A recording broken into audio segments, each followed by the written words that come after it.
विबुधासुरसौख्यदुःखसत्कारणाय वितताय नमो नमस्ते।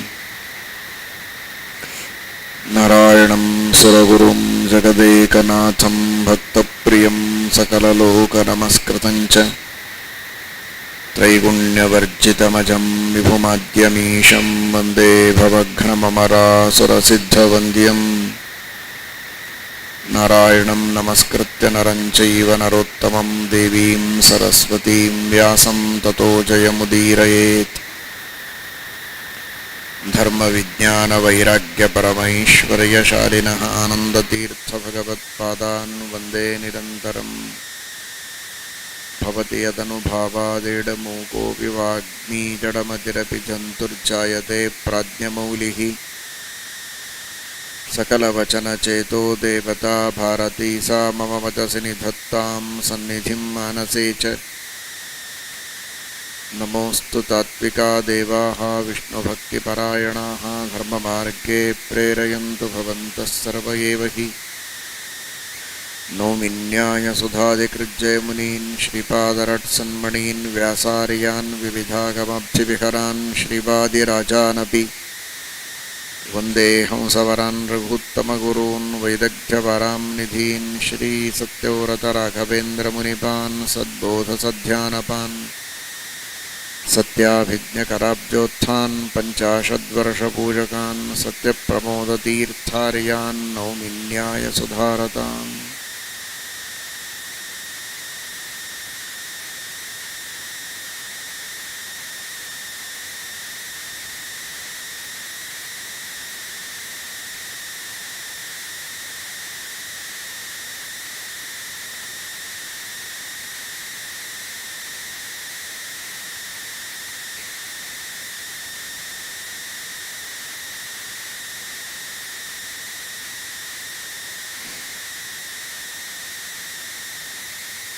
द्वाविमौ ग्रसते भूमिः सर्पो विलशयानिव राजानञ्चाविरोद्धारं ब्राह्मणञ्चाप्रवासिनम्।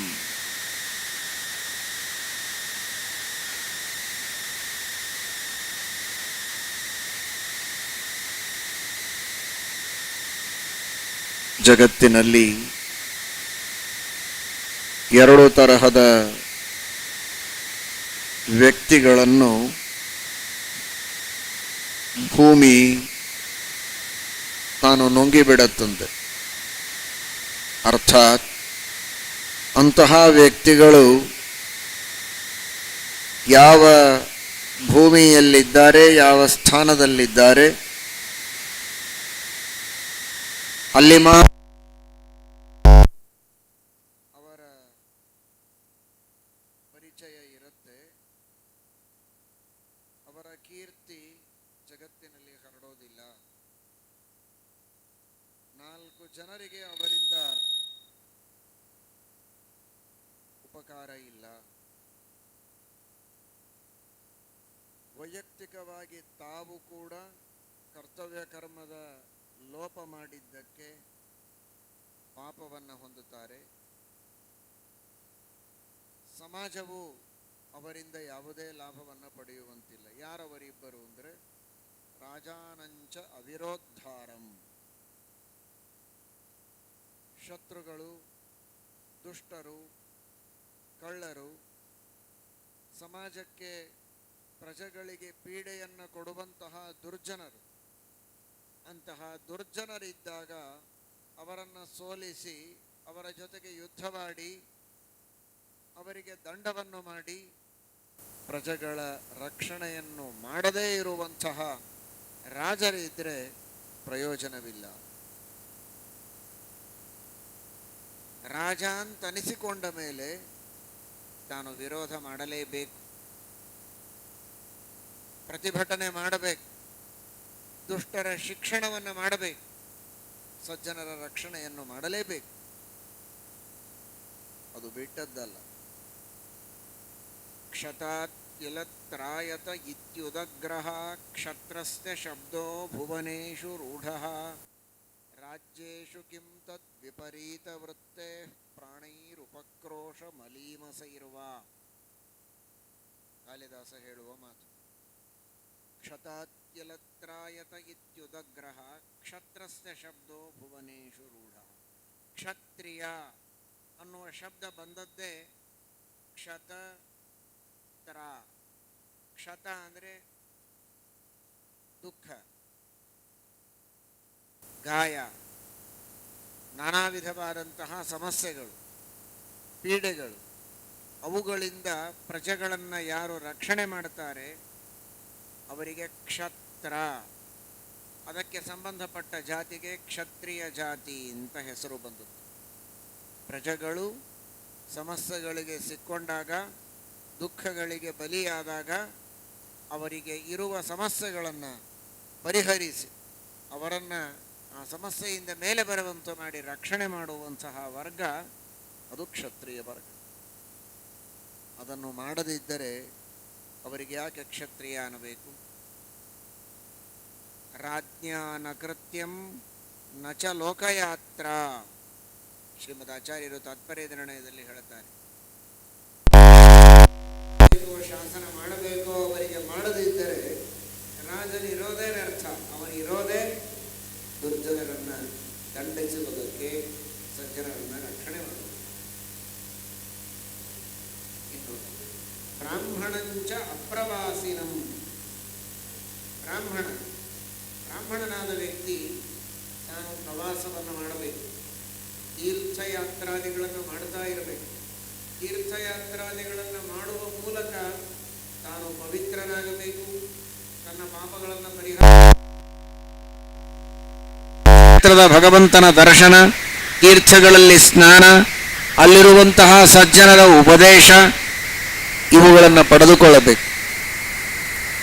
ತೀರ್ಥಯಾತ್ರೆಯ ಹಿನ್ನೆಲೆಯಲ್ಲಿ ಅನೇಕ ಉದ್ದೇಶಗಳನ್ನು ಪ್ರಾಚೀನರು ಇಟ್ಟುಕೊಂಡಿದ್ದಾರೆ. ಒಂದು, ಮಾಡಿದ ಜನ್ಮ ಜನ್ಮಾಂತರಗಳ ಪಾಪಗಳೇ ನಮಗೆ ನಾನಾ ತರಹದ ದುಃಖಗಳನ್ನು ನೀಡುವುದಕ್ಕೆ ಮೂಲ. ತೀರ್ಥದ ಸ್ನಾನ, ಕ್ಷೇತ್ರದ ಮೂರ್ತಿಗಳ ದರ್ಶನದಿಂದ ಪಾಪಗಳ ಪರಿಹಾರ ಮಾಡಿಕೊಳ್ಳುವುದು, ತಾನು ಶುದ್ಧನಾಗುವುದು ಒಂದು.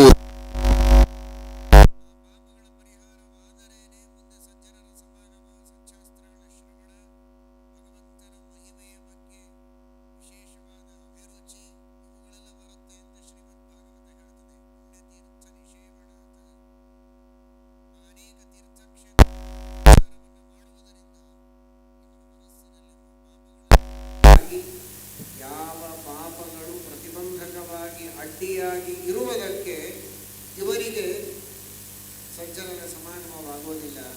ಶಾಸ್ತ್ರಗಳನ್ನು ಕೇಳಬೇಕು ತನ್ನುವ ಆಸಕ್ತಿ ಇರೋದಿಲ್ಲ. ಅಂತಹ ಪಾಪಗಳೆಲ್ಲ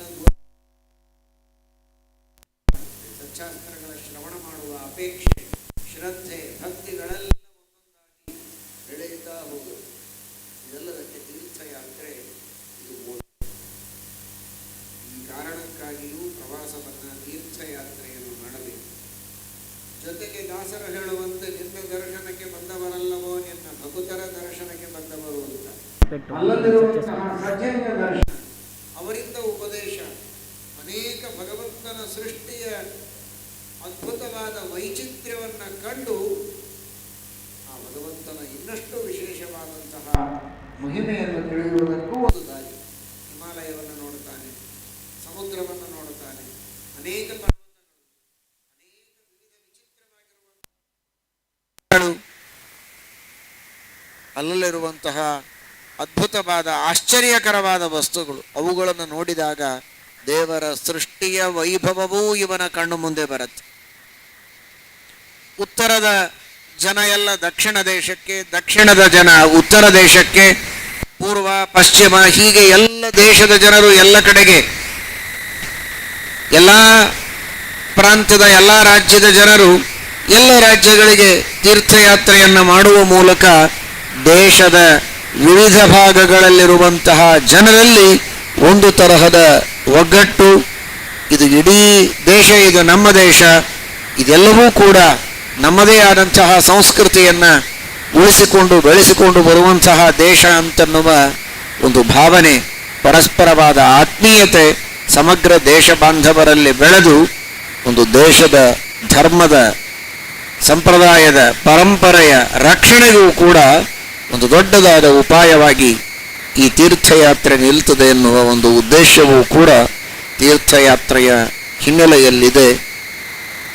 ವೈರಾಗ್ಯವೂ ಬರ್ತದೆ ಮನುಷ್ಯನಿಗೆ. ಸಾಮಾನ್ಯವಾಗಿ ಒಂದು ಹಂತಕ್ಕೆ ಬಂದಂತಹ ವ್ಯಕ್ತಿ ಮನೆ ಮಾಡಿಕೊಂಡು ಮಕ್ಕಳೆಲ್ಲ ಆದಮೇಲೆ ಅವರಿಗೆಲ್ಲ ಜವಾಬ್ದಾರಿಯನ್ನು ಒಪ್ಪಿಸಿ ತಾನು ತೀರ್ಥಯಾತ್ರೆಗೆ ಹೊರಟ್ರೆ ಅವನಿಗೆ ಸಂಸಾರದಲ್ಲಿ ಸ್ವಲ್ಪ ಆಸಕ್ತಿ ಕಡಿಮೆಯಾಗ್ತದೆ. ಅದೇ ಮನೆ, ಅದೇ ಹಣ, ಅದೇ ಹೊಲ, ಅದರ ಎದುರಿಗೇನೆ ಕುಳಿತು ಯಾವಾಗಲೂ ಅದನ್ನೇ ಕಾಣ್ತಾ ಇದ್ರೆ ಅದೇ ಚಿಂತನೆಯೊಳಗೆ ಅವನಿಗೆ ಮೋಹ ಮಮತೆಗಳು ಬೆಳೆಯುತ್ತೆ. ಮನೆಯಲ್ಲಿ ಯಾವಾಗಲೂ ಮಕ್ಕಳ ಜೊತೆಗೇನೇ ಇದ್ದು ಅವರು ದೊಡ್ಡವರಾದ ಮೇಲೂ ಜೊತೆಗೇ ಇದ್ದರೆ ಜಗಳ ಬೆಳೆಯುತ್ತೆ. ಅವರಿಗೆ ಜವಾಬ್ದಾರಿಯನ್ನು ಒಪ್ಪಿಸಿ ತಾನು ತನ್ನ ಸಾಧನೆಯನ್ನು ಮಾಡಿಕೊಳ್ಳುವುದಕ್ಕೆ ಸ್ವಲ್ಪ ಹೊರಗೆ ನಡೆದರೆ ನಿಶ್ಚಿಂತವಾದ ಮನಸ್ಸಿನಿಂದ ಸಾಧನೆಯನ್ನು ಮಾಡಬಹುದು. ಹೀಗೆ ಅನೇಕ ಉದ್ದೇಶಗಳನ್ನಿಟ್ಟುಕೊಂಡು ತೀರ್ಥಯಾತ್ರೆಯನ್ನು ಮಾಡಬೇಕು ಎಂಬುದಾಗಿ ಶಾಸ್ತ್ರ ಹೇಳಿ, ಅಂತಹ ಆ ತೀರ್ಥಯಾತ್ರೆಯನ್ನು ಮಾಡದಿರುವ ವ್ಯಕ್ತಿ ಇವನು ಭೂಮಿಗೆ ಭಾರನಾಗಿರ್ತಾನೆ. ಅವನ ಲಾಭ ಸಮಾಜಕ್ಕೂ ಇಲ್ಲ, ಅವನಿಗೆ ವೈಯಕ್ತಿಕವಾದ ಉದ್ಧಾರವೂ ಇಲ್ಲ. ಹೀಗಾಗಿ ಅಂತಹ ವ್ಯಕ್ತಿಯನ್ನು ಭೂಮಿ ನುಂಗಿಬಿಡುತ್ತದೆ. ಇದರರ್ಥ ಆ ರೀತಿಯ ವರ್ತನೆ ಸರಿಯಲ್ಲ ಅಂತ ವಿದುರನ ತಾತ್ಪರ್ಯ. ದ್ವಾವಿಮೌ ಗ್ರಸತೆ ಭೂಮಿ ಸರ್ಪೋ ಬಿಲಶಯಾನಿವ. ಹಾವು ಇಲಿಗಳನ್ನು ನುಂಗಿದಂತೆ ಇಂತಹ ಕ್ಷತ್ರಿಯ ಮತ್ತು ಬ್ರಾಹ್ಮಣ ಯುದ್ಧ ಮಾಡದ ದುರ್ಜನರ ಶಿಕ್ಷಣೆಯನ್ನು ಮಾಡದಂತಹ ಕ್ಷತ್ರಿಯ ತೀರ್ಥಯಾತ್ರೆಯನ್ನು ಮಾಡಿ ಸಾಧನೆಯನ್ನು ಮಾಡಿಕೊಳ್ಳದ, ಭಗವಂತನ ದರ್ಶನವನ್ನು ಮಾಡಿಕೊಳ್ಳದ, ಆತ್ಮ ಪಾವಿತ್ರ್ಯವನ್ನು ಸಂಪಾದನೆ ಮಾಡದಂತಹ ವ್ಯಕ್ತಿಯನ್ನು ಕೂಡ ಭೂಮಿ ನುಂಗಿ ಹಾಕ್ತದೆ ಅಂತ ಹೇಳ್ತಾನೆ. ದ್ವೇ ಕರ್ಮಣಿ ನರಃ ಕುರುವನ್ ಅಸ್ಮಿನ್ ಲೋಕೆ ವಿರೋಚತೆ ಅಬ್ರುವನ್ ಪರುಷಂ ಕಿಂಚಿತ್ ಅಸತಃ ಅನರ್ಚಯೋಸ್ತಥಾ. ಒಂದು ಒಳ್ಳೆಯ ಹೆಸರು ಗಳಿಸಬೇಕು ಅಂದ್ರೆ ಏನು ಮಾಡಬೇಕು? ನಿನ್ನೆ ಹೇಳಿದ್ನಲ್ಲ, 1, 2 ಹೀಗೆ ಸಂಖ್ಯೆಯನ್ನು ಇಟ್ಟುಕೊಂಡು ಉಪದೇಶ ಮಾಡ್ತಾ ಇದ್ದಾನೆ ವಿದುರ. ಈಗ 2 ಸಂಖ್ಯೆಯಲ್ಲಿದ್ದಾನೆ. 1 ಸಂಖ್ಯೆಯ ಉಪದೇಶ ಮುಗಿಯಿತು. 2 ಅನ್ನುವ ಸಂಖ್ಯೆಯನ್ನು ಇಟ್ಟುಕೊಂಡು ಉಪದೇಶ ಮಾಡುತ್ತಾನೆ. ಇಬ್ಬರನ್ನ ಭೂಮಿ ನುಂಗಿ ಹಾಕ್ತದೆ ಅಂತ ಹೇಳಿದ. ಈಗ ಇಬ್ಬರು ಸಮಾಜದಲ್ಲಿ ಬಹಳ ಒಳ್ಳೆ ರೀತಿಯಲ್ಲಿ ಬೆಳಕಿಗೆ ಬರ್ತಾರೆ. ಅವರ ಬಗ್ಗೆ ಬಹಳ ಅಭಿಮಾನವನ್ನು ಸಮಾಜ ತಾಳುತ್ತದೆ.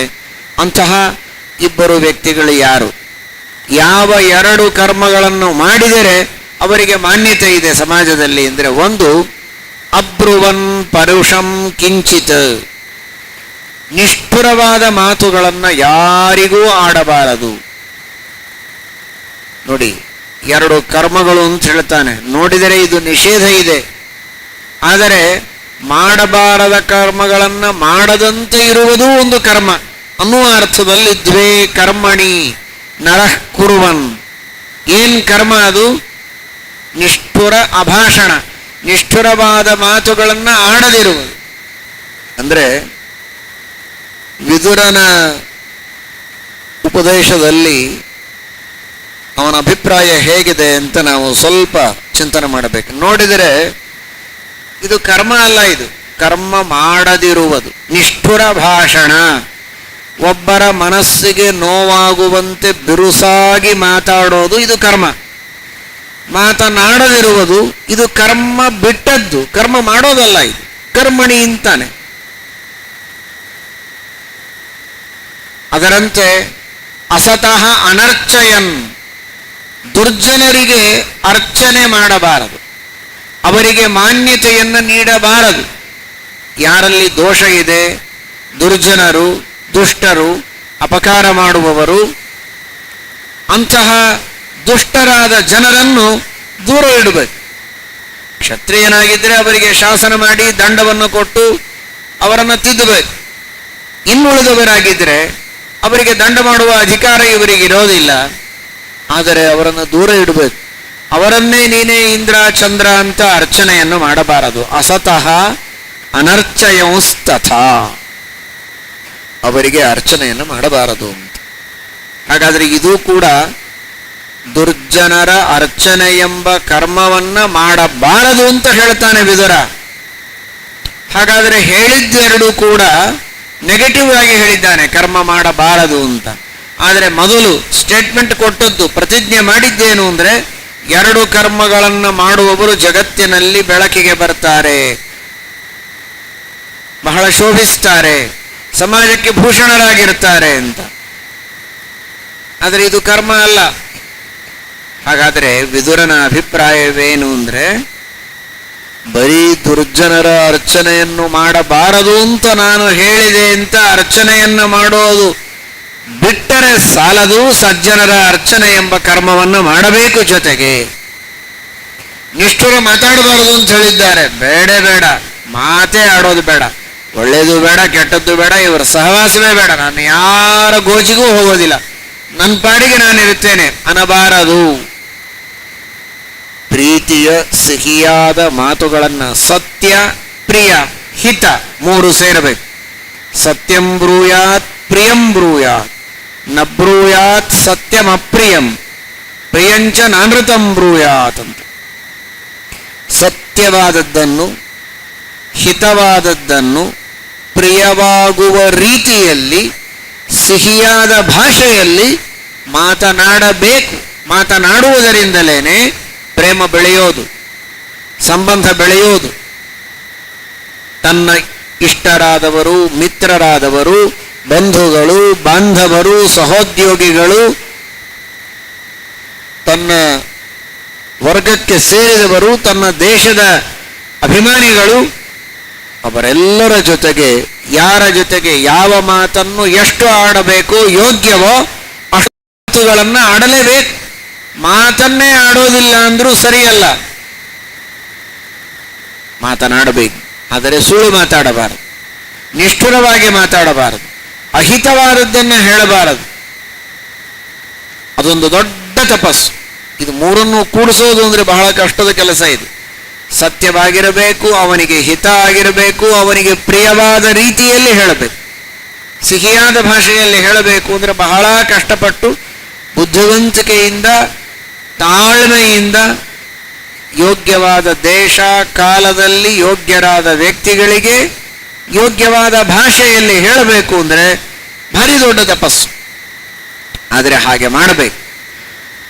ಮೇಲ್ನೋಟಕ್ಕೆ ವಿದುರ ನಿಷ್ಠುರ ಮಾತಾಡಬೇಡಿ, ದುರ್ಜನರನ್ನ ಅರ್ಚಿಸಬೇಡಿ ಅಂತ ಹೇಳಿದ್ರೂ ಕೂಡ ಅಂತರಂಗದೊಳಗೆ ಬರೀ ನೆಗೆಟಿವ್ ಆಗಿ ಹೇಳೋದು ನನಗೆ ಉದ್ದೇಶ ಇಲ್ಲ, ಸಜ್ಜನರ ಅರ್ಚನೆಯನ್ನು ಮಾಡಿ ಸಿಹಿಯಾದ ಮಾತನ್ನ ಆಡಿ ಅಂತ ಹೇಳುವ ಉದ್ದೇಶ ಇದೆ ಅಂತ ಸೂಚನೆ ಮಾಡೋದಕ್ಕೆ ದ್ವೇ ಕರ್ಮಣಿ ಎಂಬುದಾಗಿ ಹೇಳ್ತಾನೆ. ದ್ವೇ ಕರ್ಮಣಿ ನರಃ ಕುರುವನ್ ಅಸ್ಮಿನ್ ಲೋಕೆ ವಿರೋಚತೆ ಅಬ್ರುವನ್ ಪರುಷಂ ಕಿಂಚಿತ್ ಅಸತಃ ಅನರ್ಚಯಂಸ್ತಥಾ. ಇದನ್ನು ನಾವು ನಮ್ಮ ಜೀವನದಲ್ಲಿ ರೂಢಿಸಿಕೊಳ್ಳುವ ಪ್ರಯತ್ನವನ್ನು ಮಾಡಬೇಕು. ಆತ್ಮಾವಲೋಕನವನ್ನು ಮಾಡಿಕೊಂಡು ನಮ್ಮಲ್ಲಿರುವ ದೋಷಗಳನ್ನು ತಿದ್ದಿಕೊಂಡು ಸರಿಯಾದ ಅನುಷ್ಠಾನವನ್ನು ಮಾಡುವುದಕ್ಕೆ ಪ್ರಯತ್ನ ಮಾಡಬೇಕು. ಆಮೇಲೆ ಹೇಳ್ತಾನೆ, ದ್ವಾವಿಮೌ ಪುರುಷವ್ಯಾಘ್ರ ಪರಪ್ರತ್ಯಯಕಾರಿಣೌ ಸ್ತ್ರಿಯ ಕಾಮಿತ ಕಾಮಿನ್ಯಃ ಲೋಕ ಪೂಜಿತ ಪೂಜಕಃ.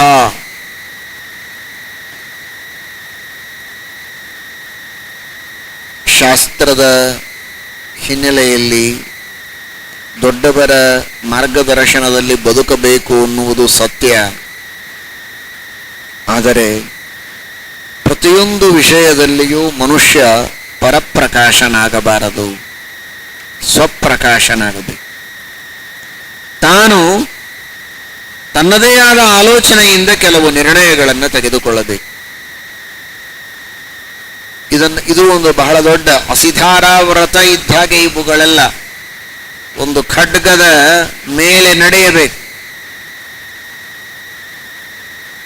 ಕೆಳಗಡೆಗೆ ದೊಡ್ಡದಾದಂತಹ ಪ್ರಪಾತ ಇದೆ, ಸ್ವಲ್ಪ ಆಚೆ ಈಚೆ ಮಾಡಿದರೆ ಕೆಳಗೆ ಬಿದ್ದು ಹೋಗ್ತೀರಿ ಅಂತ ಹೇಳಿ ಬಹಳ ಜೋರಾಗಿ ಕಾಲಿಟ್ಟರೆ ಕಾಲು ಕತ್ತರಿಸಿ ಹೋಗ್ತದೆ. ಅದಿರೋದು ಬ್ರಿಡ್ಜ್ ಅಲ್ಲ, ಅದು ಖಡ್ಗ. ಕತ್ತೆ ಮೇಲೆ ನಡೀತಾ ಇದ್ದೀರಿ. ಕತ್ತೆ ಅಂದ್ರೆ ಕತ್ತಿ ಅಲ್ಲ, ಖಡ್ಗ, ತಲವಾರ್. ಅದರ ಮೇಲೆ ನಡೆಯುವಾಗ ಜೋರಾಗಿ ಕಾಲಿಟ್ರೆ ಕಾಲಿಗೆ ರಕ್ತ ಬರ್ತದೆ, ಕತ್ತರಿಸಿ ಹೋಗ್ತದೆ. ಬಹಳ ಹಗುರಾಗಿಟ್ರೆ ಕೆಳಗೆ ಬೀಳ್ತೀರ. ಅಷ್ಟು ಸೂಕ್ಷ್ಮವಾದ ರೀತಿಯಲ್ಲಿ ನಡೆಯಬೇಕು. ಜೋರಾಗಿ ಒತ್ತೋ ಹಾಗಿಲ್ಲ, ಒತ್ತದೇ ಇರೋ ಹಾಗಿಲ್ಲ. ಯಥಾ ವ್ಯಾಘ್ರಿ ಹರೇತ್ ಪುತ್ರಂ ದೌಷ್ಟ್ರಾಭ್ಯಾಂ ನತು ಪೀಡಯೇತ್. ಯಾವ ರೀತಿ ಶಬ್ದಗಳ ಉಚ್ಚಾರಣೆಯನ್ನು ಮಾಡಬೇಕು ಅಂತ ಪಾಣಿನಿ ತನ್ನ ಶಿಕ್ಷಾ ಗ್ರಂಥದಲ್ಲಿ ಹೇಳುತ್ತಾನೆ. ಯಥಾ ವ್ಯಾಘ್ರಿ ಹರೇತ್ ಪುತ್ರಂ. ಒಂದು ಹೆಣ್ಣು ಹುಲಿ ತನ್ನ ಮರಿ ಹುಲಿಯನ್ನ ಬಾಯಿಯಲ್ಲಿ ಹಿಡಿದುಕೊಂಡು ಪರ್ವತದ ಈ ಶಿಖರದಿಂದ ಆ ಶಿಖರಕ್ಕೆ ಹಾರುತ್ತದೆ, ನದಿಯ ಈ ದಡದಿಂದ ಆ ದಡಕ್ಕೆ ಹಾರುತ್ತದೆ. ಜೋರಾಗಿ ಬಾಯಿಯಲ್ಲಿ ಹಿಡಿದರೆ ಸತ್ತೋಗ್ತದೆ ತನ್ನ ಮಗು, ಹಲ್ಲಿಗೆ ಸಿಕ್ಕು. ಹಗರಾಗಿ ಹಿಡಿದರೆ ಕೆಳಗೆ ಬೀಳುತ್ತದೆ. ಜೋರಾಗಿಯೂ ಹಿಡಿಯೋದಿಲ್ಲ, ಬಹಳ ಹಗರಾಗಿಯೂ ಹಿಡಿಯೋದಿಲ್ಲ. ದೊಡ್ಡ ತಪಸ್ಸದು, ಭಾರೀ ಬುದ್ಧಿವಂತಿಕೆಯಿಂದ ಅದನ್ನು ಹಿಡಿಯುತ್ತಿದೆ. ಹಾಗೆ ಶಬ್ದಗಳ ಪ್ರಯೋಗವನ್ನು ಮಾಡಬೇಕು. ಬಹಳ ಜೋರಾಗಿಯೂ ಹೇಳಬಾರದು, ಬಹಳ ಹಗರಾಗಿಯೂ ಹೇಳಬಾರದು. ಶಬ್ದಗಳ ಪ್ರಯೋಗವನ್ನು ಆ ರೀತಿ ಮಾಡಬೇಕು ಅಂತ ಪಾಣಿನಿ ಹೇಳ್ತಾನೆ. ಹಾಗೆ ಜೀವನದಲ್ಲಿ ಶಬ್ದಗಳ ಉಚ್ಚಾರಣೆಗೆ ಸಂಬಂಧಪಟ್ಟಂತೆ ಅವನು ಹೇಳಿದರೆ ಮಹಾಭಾರತ ಶಬ್ದಗಳ ಬಳಕೆ, ಯಾವ ಶಬ್ದಗಳನ್ನು ಬಳಸಬೇಕು, ಯಾವ ಶಬ್ದಗಳನ್ನು ಬಳಸಬಾರದು, ಹೇಗೆ ಬಳಸಬೇಕು, ಹೇಗೆ ಬಳಸಬಾರದು. ಏನೂ ಶಬ್ದಗಳನ್ನೇ ಬಳಸುವುದಿಲ್ಲ ಅಂದ್ರೆ ನಡೆಯೋದಿಲ್ಲ. ತಲೆಗೆ ಏನು ಬರುತ್ತೋ ಅದನ್ನು ಒದರ್ತೇನೆ ಅಂದರೆ ನಡೆಯೋದಿಲ್ಲ. ಬಹಳ ಆಲೋಚನೆಯಿಂದ ಅದನ್ನು ಬಳಸಬೇಕು ಅಂತ ಮಹಾಭಾರತದ ಅಭಿಪ್ರಾಯ. ಹಾಗೆ ಶಬ್ದಗಳ ಬಗ್ಗೆ ಹೇಳಿದಂತೆ ಇನ್ನಿತರ ಕಾರ್ಯಗಳನ್ನು ಮಾಡುವಾಗಲೂ ಕೂಡ 4 ಜನ ಮಾಡ್ತಾರೆ ಅಂತ ಮಾಡೋ ಹಾಗಿಲ್ಲ, ತಾನು ಆಲೋಚನೆ ಮಾಡಬೇಕು ಅಂತ ಹೇಳಿ ತನಗೆ ತಿಳಿದಿದ್ದೇ ಮಾಡೋದು. ಇನ್ನೊಬ್ಬರು ಮಾಡಿದ್ದನ್ನು ನೋಡೋದೇ ಇಲ್ಲ ಅನ್ಲಿಕ್ಕೂ ಬರೋದಿಲ್ಲ. ಇದೆರಡನ್ನೂ ಬ್ಯಾಲೆನ್ಸ್ ಮಾಡಬೇಕು. ಬೇರೆಯವರು ಮಾಡಿದ್ದು, ಜ್ಞಾನಿಗಳು, ದೊಡ್ಡವರು, ವಿವೇಕಿಗಳು, ಮಹಾತ್ಮರು, ಶಾಸ್ತ್ರಜ್ಞರು ಯಾವ ಮಾರ್ಗದಲ್ಲಿ ನಡೆದಿದ್ದಾರೆ ಎನ್ನುವುದನ್ನು ನೋಡ್ಬೇಕು, ಅವರ ಆದರ್ಶವನ್ನು ಇಟ್ಟುಕೊಳ್ಬೇಕು ಅಂತ ಹೇಳಿಯೇ ಅನೇಕ ಕಥೆಗಳನ್ನು ಶಾಸ್ತ್ರದಲ್ಲಿ ಹೇಳ್ತಾರೆ. ಭಾಗವತದಲ್ಲಿ ಚೈತಂ ವೈಷ್ಣವಾನ ಅಂತೂ ವಿಷ್ಣುದ್ರೇಕಾಯ ಕಥ್ಯತೆ. ಅನೇಕ ರಾಜ ಮಹಾರಾಜರುಗಳ ಕಥೆಯನ್ನು ವಿಷ್ಣು ಭಕ್ತಿಯ ಉದ್ರೇಕಕ್ಕಾಗಿ ಹೇಳುವುದು ಒಂದಾದರೆ, ಅವರ ಜೀವನದ ಆದರ್ಶಗಳನ್ನು ನಾವು ನಮ್ಮ ಜೀವನದಲ್ಲಿ ಅಳವಡಿಸಿಕೊಳ್ಳಬೇಕು ಅನ್ನುವುದಕ್ಕೆ ಋಷಿಗಳ, ಮುನಿಗಳ, ರಾಜರ ಕಥೆಗಳನ್ನು, ಭಗವಂತನ ಅವತಾರದ ಲೀಲೆಗಳನ್ನು ಹೇಳುತ್ತಾರೆ. ಮರ್ತ್ಯಾವತಾರಸ್ತ್ವಿಹ ಮರ್ತ್ಯ ಶಿಕ್ಷಣಂ ರಕ್ಷೋವಧ ಜೈವನ ಕೇವಲಂ ವಿಭೋಹೋ. ಯಾವ ರೀತಿ ನಾವು ಬದುಕಬೇಕು ಅಂತ ತೋರಿಸುವುದಕ್ಕೇನೆ ಭಗವಂತನ ನಾನಾ ವಿಧವಾದ ಅವತಾರ ಲೀಲೆಗಳನ್ನು ಹೇಳುತ್ತಾರೆ. ದೇವರು ಹೇಗೆ ಗುರುಕುಲ ವಾಸ ಮಾಡಿದ, ಹೇಗೆ ಗುರುಗಳ ಶುಶ್ರೂಷೆಯನ್ನು ಮಾಡಿದ, ತಂದೆ ತಾಯಿಗಳ ಸೇವೆಯನ್ನು ಯಾವ ರೀತಿ ಮಾಡಿದ, ದಶರಥನ ಒಂದು ಮಾತನ್ನು ಸತ್ಯ ಮಾಡುವುದಕ್ಕೆ, ಅವನು ಕೊಟ್ಟ ವಚನವನ್ನು ಸತ್ಯ ಮಾಡುವುದಕ್ಕೆ ಶ್ರೀರಾಮಚಂದ್ರ ಎಂತಹ ದೊಡ್ಡದಾದ ತ್ಯಾಗವನ್ನು ಮಾಡಿದ. ಈ ಎಲ್ಲ ಕಥೆಗಳನ್ನು ಹೇಳೋದು ಯಾಕೆ? ಅವುಗಳನ್ನು ಅನುಷ್ಠಾನದಲ್ಲಿ ತರೋದಕ್ಕೆ. ಅಂತಹ ಕಥೆಗಳನ್ನು ಕೇಳಿ ದೇವತೆಗಳ, ಋಷಿ ಮುನಿಗಳ, ಮಹಾತ್ಮರ ಆದರ್ಶಗಳನ್ನು ಇಟ್ಟುಕೊಂಡು ನಾವು ಜೀವನದಲ್ಲಿ ನಮ್ಮ ನಿರ್ಣಯಗಳನ್ನು ತೆಗೆದುಕೊಳ್ಳಬೇಕು. ಜೊತೆಗೆ ನಮ್ಮ ಬುದ್ಧಿಶಕ್ತಿಯನ್ನು ಉಪಯೋಗಿಸಿ ಅವುಗಳನ್ನು ಸರಿಯಾಗಿ ಅರ್ಥ ಮಾಡಿಕೊಳ್ಳುವ ಪ್ರಯತ್ನ ಮಾಡಬೇಕು. ಆದರೆ ಯಾರೋ ದುರ್ಜನರು, ಅವಿವೇಕಿಗಳು, ಬುದ್ಧಿ ಇಲ್ಲದವರು, ಸ್ವಾರ್ಥಿಗಳು, ವಿಷಯದಲ್ಲಿ ಲಂಪಟರಾದವರು, ಭೋಗಾಸಕ್ತರು, ಅಂತಹ ಮೂರ್ಖರು, ಮೂಢರು ಅವರು ಮಾಡಿದ್ದನ್ನು ನೋಡಿ ನಾನು ಹಾಗೆ ಮಾಡಬೇಕು ಅಂತ ಅನುಸರಣೆ ಮಾಡಲು ಹೋಗಬಾರದು. ತಾನು ಮತ್ತೊಬ್ಬರನ್ನ ಅನುಸರಿಸಬೇಕಾದರೂ ಕೂಡ ಯಾರನ್ನ ಅನುಸರಿಸಬೇಕು ಅನ್ನುವುದನ್ನು ಚೆನ್ನಾಗಿ ತಿಳಿಯಬೇಕು. ಅದರ ಬಗ್ಗೆ ಮಹಾಭಾರತ ಹೇಳುತ್ತದೆ. ಯಾರೋ 4 ಜನ ಬಯಸಿದ್ದಾರೆ ಅಂತ ತಾನೂ ಬಯಸೋದು ಇದು ಸರಿಯಾದದ್ದಲ್ಲ. ಇನ್ನೊಬ್ಬರು ಅವನನ್ನು ಪೂಜಿಸ್ತಾರೆ, ಅವನನ್ನು ಫಾಲೋ ಮಾಡ್ತಾರೆ ಅಂತ ತಾನು ಕಣ್ಣು ಮುಚ್ಚಿ ಫಾಲೋ ಮಾಡೋದಲ್ಲ. ಯೋಗ್ಯತೆ ಇದೆಯಾ ಅಂತ ನೋಡಿ ಅವನನ್ನು ನಾವು ಅನುಸರಿಸಬೇಕು. ಯೋಗ್ಯತೆ ಇದ್ದರೆ, ನಮಗೆ ಅದರಿಂದ ನಿಜವಾಗಿ ಲಾಭವಾಗೋದಾದರೆ, ನಮಗೆ ಶ್ರೇಯಸ್ಸಾಗೋದಾದರೆ ಮಾತ್ರ ಅಂತಹ ವಸ್ತುವನ್ನು ನಾವು ಬಯಸಬೇಕು. ಮತ್ತೊಬ್ಬರು ಬಯಸ್ತಾರೆ ಅಂತ ಬಯಸಬಾರದು. ಇವತ್ತು ನೋಡ್ತಾ ಇದ್ದೀರಿ ನೀವೆಲ್ಲ ಸಮಾಜದೊಳಗೆ, ಯಾರಾದರೂ ಒಬ್ಬರು ಚಿತ್ರದ ನಟರೋ ನಟಿಯರೋ ಏನೋ ಒಂದು ವೇಷಭೂಷೆಗಳನ್ನು ಹಾಕಿಕೊಂಡ್ರೆ ಕಣ್ಣು ಮುಚ್ಚಿ ಯಾವ ಹಿಂದೆ ಮುಂದೆ ಆಲೋಚನೆ ಮಾಡದೆ ಅದನ್ನು ಫಾಲೋ ಮಾಡ್ತಾ ಇರ್ತಾರೆ. ಶಾಸ್ತ್ರದೊಳಗೆ ಋಷಿಗಳು ಹೀಗೆ ಹೇಳಿದ್ದಾರಪ್ಪ, ಶಾಸ್ತ್ರ ಹೀಗಿದೆ, ಧರ್ಮ ಹೀಗಿದೆ, ದೇವರು ಹೇಳಿದ್ದಾನೆ ಅಂತ ಹೇಳಿದರೆ ಇದಕ್ಕೆ ಸೈಂಟಿಫಿಕ್ ರೀಸನ್ ಏನು ಅಂತ ಕೇಳ್ತಾರೆ. ಇವಾಗೆಲ್ಲ ಕೂದಲು ಕತ್ತರಿಸ್ಕೊಳ್ತಾರಲ್ಲ, ಕೆಳಗೆಲ್ಲ ಹೋಗಿ ಮೇಲೆ ಮಾತ್ರ ಹೀಗೆ ಬಿಡ್ತಾ ಇದೆ. ಇದಕ್ಕೆ ಸೈಂಟಿಫಿಕ್ ರೀಸನ್ ಏನು ಕೇಳಿದ್ದಾರೆ ಯಾರಾದರೂ? ಏನಿಲ್ಲ, ಯಾರೋ ಒಬ್ಬ ಮಾಡ್ತಾ ಇದ್ದಾರೆ ಅಷ್ಟೇ. ಎಲ್ಲರೂ ಹಿಂದೆ ಇಲ್ಲ ಮುಂದೆ ಇಲ್ಲ. ಗತಾನುಗತಿಕೋ ಲೋಕಃ ನ ಲೋಕಃ ಪಾರಮಾರ್ಥಿಕ. ಒಬ್ಬರು ಮಾಡಿದ್ದಾರೆ ಅಂತ ಮಾಡೋದು, ಅದು ತನಗೆ ಅಸಹ್ಯ ಅಂತ ಅನಿಸಿದ್ರೂ ಅಡ್ಡಿ ಇಲ್ಲ. ಅವರು ಮಾಡಿದ್ದಾರಲ್ಲ ದೊಡ್ಡವರು ಮಾಡಬೇಕು ಅಂತ. ಅವ್ರು ಯಾರು ದೊಡ್ಡವರು ಮಾಡಿದಾರೋ ಗೊತ್ತಿಲ್ಲ ನನಗೆ. ಈ ತರಹ ಅಲ್ಲ, ಅನುಕರಣೆ ತಪ್ಪಲ್ಲ. ಯಾರನ್ನ ಅನುಸರಿಸಬೇಕು, ಯಾರ ಅನುಕರಣೆ ಮಾಡಬೇಕು, ಇದನ್ನು ಮನುಷ್ಯ ತಿಳಿದುಕೊಳ್ಳಬೇಕು. ಸ್ತ್ರೀಯ ಕಾಮಿತ ಕಾಮಿನ್ಯ, ಒಬ್ಬರು ಬಯಸಿದ್ದಾರೆ ನಾವು ಬಯಸೋದು, ಅವರು ಮಾಡಿದ್ದಾರೆ ನಾವು ಮಾಡೋದು ಅಲ್ಲ. ಯಾವ ರೀತಿ ಮಾಡಬೇಕು ಅಂತ ಅನ್ನೋದನ್ನ ಸರಿಯಾಗಿ ನಿರ್ಧಾರ ಮಾಡಿ ತಿಳಿದುಕೊಳ್ಳಬೇಕು ಅಂತ ಶಾಸ್ತ್ರ ಹೇಳುತ್ತದೆ. ದ್ವಾವಿಮೌ ಕಂಟಕೌ ತೀಕ್ಷ್ಣೌ ಶರೀರ ಪರಿಶೋಷಿಣೌ ಯಶ್ಚಾಧನ ಕಾಮಯತೆ ಯಶ್ಚ ಕುಪ್ಯತ್ಯನೀಶ್ವರ. ಜೀವನದಲ್ಲಿ ತನಗೆ ಯಾವುದನ್ನು ಪಡೆಯುವುದಕ್ಕೆ ಸಾಧ್ಯ ಇಲ್ಲ, ಅದಕ್ಕೆ ಬೇಕಾದ ಹಣ, ಅದಕ್ಕೆ ಬೇಕಾದ ಶಕ್ತಿ, ಏನೇನು ಪರಿಕರ ಉಪಾಯಗಳು ಬೇಕೋ ಅದಿಲ್ಲ. ಅಂತಹ ಸಂದರ್ಭದಲ್ಲಿ ಅದನ್ನು ಬಯಸಲೇಬಾರದು. ಬಯಸಿದರೆ ಅದೊಂದು ದೊಡ್ಡದಾದ ಕಂಟಕ ಇದ್ದ ಹಾಗೆ, ತಲೆಯಲ್ಲಿ ಚುಚ್ಚುತ್ತಾ ಇರ್ತದೆ. ಬೇಕು ಬೇಕು ಬೇಕು ಅಂತ ಸಿಗೋದಿಲ್ಲ, ದುಃಖ ಪಡ್ತಾನೆ. ಹಾಸಿಗೆ ಇದ್ದಷ್ಟು ಕಾಲು ಚಾಚಬೇಕು ಅಂತ ಹಿರಿಯರು ಹೇಳ್ತಾರಲ್ಲ. ತನ್ನ ಹತ್ರ ಎಷ್ಟು ಹಣ ಇದೆ, ತನ್ನ ಯೋಗ್ಯತೆ ಏನು, ತನ್ನ ಶಕ್ತಿ ಏನು, ಇದನ್ನು ತಿಳಿದುಕೊಂಡು ಅಷ್ಟನ್ನೇ ಬಯಸಬೇಕು. ಅಷ್ಟು ಸಿಕ್ಕೇ ಸಿಗತ್ತೆ, ಅಷ್ಟರಲ್ಲಿ ಸಂತೋಷ ಪಡಬೇಕು. ಅಧನಃ ಕಾಮಯತೆ, ಹಣ ಇರೋದಿಲ್ಲ, ಏನೇನೋ ಅಪೇಕ್ಷೆ ಪಡ್ತಾನೆ. ಅಷ್ಟು ಸೈಟುಗಳನ್ನು ಮಾಡಬೇಕು, ಇಷ್ಟು ಬಂಗಾರ ಮಾಡಬೇಕು, ಇಷ್ಟು ಬೆಳ್ಳಿ ಮಾಡಬೇಕು, ನಾನಾ ತರಹದ ಆಶೋತ್ತರಗಳನ್ನೆಲ್ಲ ಇಟ್ಟುಕೊಂಡು ಅವುಗಳು ಈಡೇರಿಲ್ಲ ಅಂತ ನಿದ್ರೆ ಹತ್ತದೆ, ಮನಸ್ತಾಪ ಮಾಡಿಕೊಂಡು ಕಷ್ಟಪಟ್ಟು ಒದ್ದಾಡುವುದು ಇದು ಬುದ್ಧಿವಂತರ ಲಕ್ಷಣ ಅಲ್ಲ. ಯಾವುದನ್ನು ಪಡೆಯುವುದಕ್ಕೆ ಯಾವುದು ಸಾಧನ ಅದನ್ನು ಮೊದಲು ಪಡೆದುಕೊಳ್ಳಿ, ಆಮೇಲೆ ಆ ಗುರಿಯನ್ನು ತಲುಪುವುದಕ್ಕೆ ನೀವು ಬಯಸಿದರೆ ತಪ್ಪಿಲ್ಲ. ಯಶ್ಚ ಅಧನಃ ಕಾಮಯತೆ. ಹಣ ಅಂದರೆ ಒಂದು ವಸ್ತುವನ್ನು ಪಡೆಯುವುದಕ್ಕೆ ಬೇಕಾದ ಸಾಧನ.